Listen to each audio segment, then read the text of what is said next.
जो जब कंपनियां शुरू हुई थी और एक करार था कि जो सिम है वो अनलिमिटेड रहेगा, एक इसका करार हुआ था जब कंपनियां भारत देश में आई ना, तो शुरू में, परंतु इस बारे में कोई बोलने को तैयार नहीं। और कंपनियों ने वो करार सिर्फ ये जो आज की वर्तमान सरकार बैठी है उसके साथ मिलकर मिली भगत करके उन्होंने वो चीज़ें छुपा दी।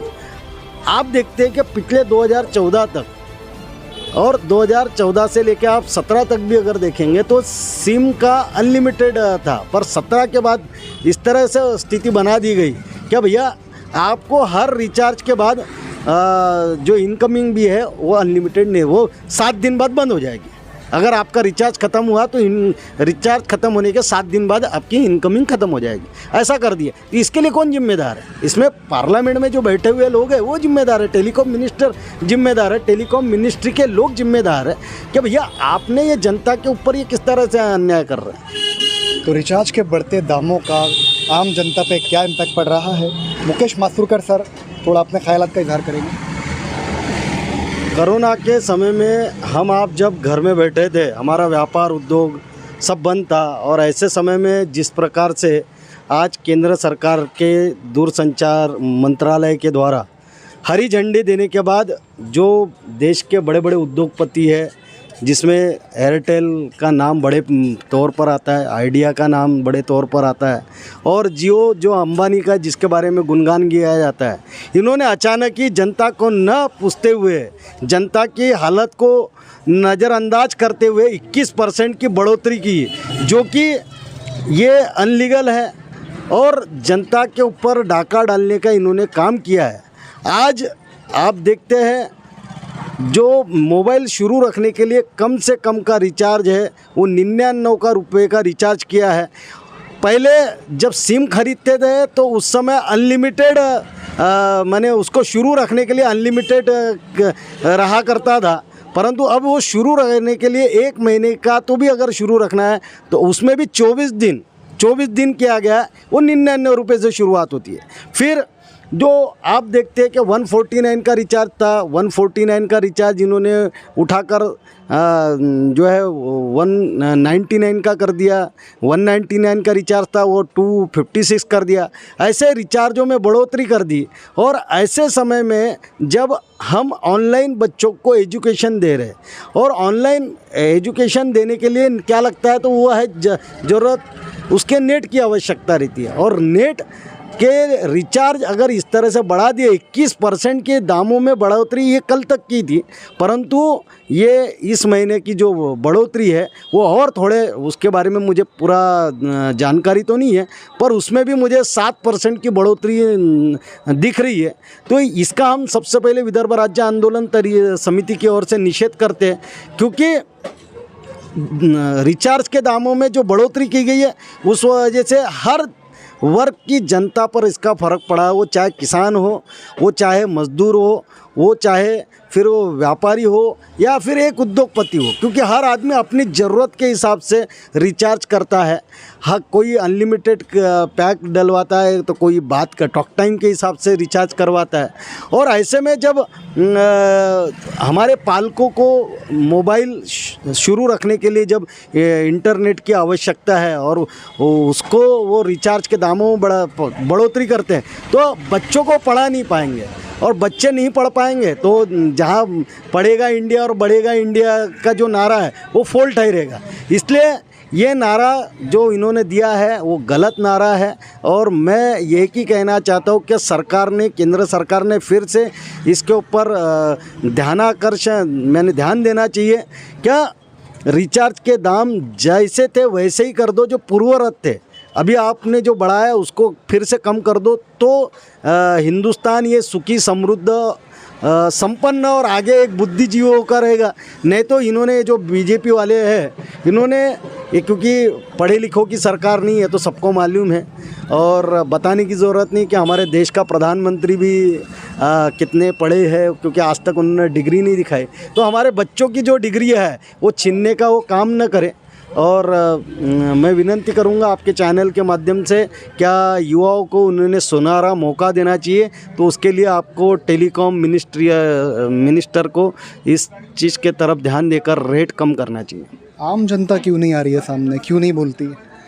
देखिए सर, आम जनता इसके रेट बारे बढ़ रहे में हैं तो वो रिचार्ज मारती है, पेट्रोल के दाम बढ़ते हैं तो वो उतने ही रेट में पेट्रोल भरवाती है। नहीं, आम जनता क्या है, महंगाई से इतनी त्रस्त है कि वो पहले पेट पानी का देखती है, और उसके लिए वो आम जनता क्या करती है कि नुमाइंदगी करने वाले लोगों को भेजती है ना वहाँ पर, भाई सदन में भेजती है और विधानसभा में भेजती है या कारपोरेशन के हाउस में भेजती है, तो आम जनता वोट देने का काम करती है। आम जनता ये चिड़ी हुई है, उसको सबको मालूम है, क्योंकि वो सफ़र कर रही है ना, उस चीज़ से भुक्तभोगी है।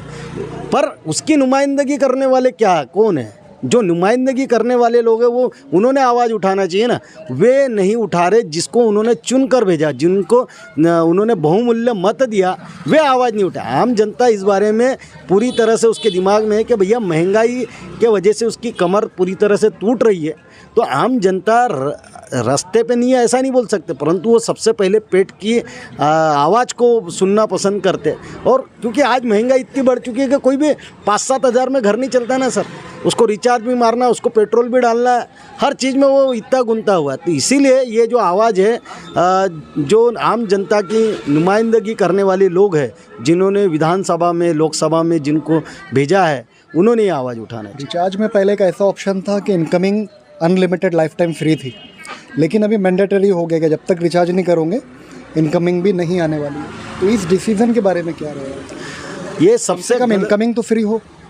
ये जो जब कंपनियां शुरू हुई थी और एक करार था क्या जो सिम है वो अनलिमिटेड रहेगा, एक इसका करार हुआ था जब कंपनियां भारत देश में आई ना, तो शुरू में, परंतु इस बारे में कोई बोलने को तैयार नहीं। और कंपनियों ने वो करार सिर्फ ये जो आज की वर्तमान सरकार बैठी है उसके साथ मिलकर मिली भगत करके उन्होंने वो चीज़ें छुपा दी। आप देखते हैं कि पिछले 2014 तक और 2014 से लेकर आप 17 तक भी अगर देखेंगे तो सिम का अनलिमिटेड था, पर 17 के बाद इस तरह से स्थिति बना दी गई क्या भैया आपको हर रिचार्ज के बाद जो इनकमिंग भी है वो अनलिमिटेड नहीं, वो 7 दिन बाद बंद हो जाएगी। अगर आपका रिचार्ज ख़त्म हुआ तो रिचार्ज ख़त्म होने के 7 दिन बाद आपकी इनकमिंग ख़त्म हो जाएगी, ऐसा कर दिया। तो इसके लिए कौन जिम्मेदार है? इसमें पार्लियामेंट में जो बैठे हुए लोग हैं वो जिम्मेदार है, टेलीकॉम मिनिस्टर जिम्मेदार है, टेलीकॉम मिनिस्ट्री के लोग जिम्मेदार है कि भैया आपने ये जनता के ऊपर ये किस तरह से अन्याय कर रहे हैं। तो सबसे बड़ा सवाल ये आता है क्या जनता का पैसा जब टावर लगता है और टावर जो टेलीकॉम कंपनियां उसमें उभारती है उसमें पैसा किसका जा रहा है? जनता का जा रहा है ना, टैक्स के रूप में। तो जब जनता को आप अनलिमिटेड नहीं दे सकते तो फिर आपको कुर्सी भी खाली करना पड़ेगा। पर इसके लिए अब ये सबकी मांग होना चाहिए, और अनलिमिटेड जब पहले था तो अभी क्यों नहीं? इन कंपनियों का विरोध किस तरीके से किया जा सकता है आपकी नज़र में? देखिए कंपनी आज भारत देश में क्योंकि रेट तो सबके सेम हो गए, अभी हर कोई बढ़ा रहा है। पहले जो कंपनी थी 2014 से पहले, और एक डी राजा के टाइम पे एक टेलीकॉम मिनिस्ट्री का बहुत बड़ा घोटाला हुआ था, आपको याद होगा, और 2G स्पेक्ट्रम बहुत बड़ा उसका उछाला गया था। उस समय भारत देश में 100 के आसपास कंपनियाँ थी, और आज आप कितनी कंपनियाँ गिनते हैं? एक एयरटेल, एक VI और एक अपना अंबानी वाला जियो, और MTNL, महानगरों में MTNL चलता है, एक BSNL। ऐसे 5 कंपनियां चल रही है। कहाँ 100 कंपनियों का कंपटीशन था, यूनियनआर जैसी कंपनियां थी, कहाँ BPL जैसी कंपनियां थी। आज ये सारी कंपनियां ख़त्म करने का कट किसने रखा है? माने आपने एक तरफ बोला 2G स्पेक्ट्रम घोटाला हुआ, और आज आपने बीजेपी सरकार ने जो विरोध में थे तब तो आपने जिस तरह से बात की थी कि ये घोटाला हुआ, पर सबसे बड़ा घोटाला आज के टाइम पे आप ध्यान रखिए, उस समय 10 रुपये में आप माने जिसको ज़रूरत थी तो वो ज़रूरत के हिसाब से 10 रुपये में भी पूरा महीना निकाल लेता था। एक समय ऐसा भी था, और 99 रुपये में मेरा जैसा युवा अगर बात करता था तो अनलिमिटेड भी बात करेगा तो भी वो 99 रुपये में बढ़िया चलाता था। पर आज हम 599 का रिचार्ज मारने के बाद भी हमारे को अगले महीने सिम चालू करने के लिए रिचार्ज मारना पड़ता है। कितनी बड़ी बात है। तो ये सबसे बड़ा घोटाला है, ये मैं बताता हूँ। अगर आने वाले समय में इसका मैं घोटाला भी उजागर करूँगा, ये भी जनता को आश्वासित करता हूँ।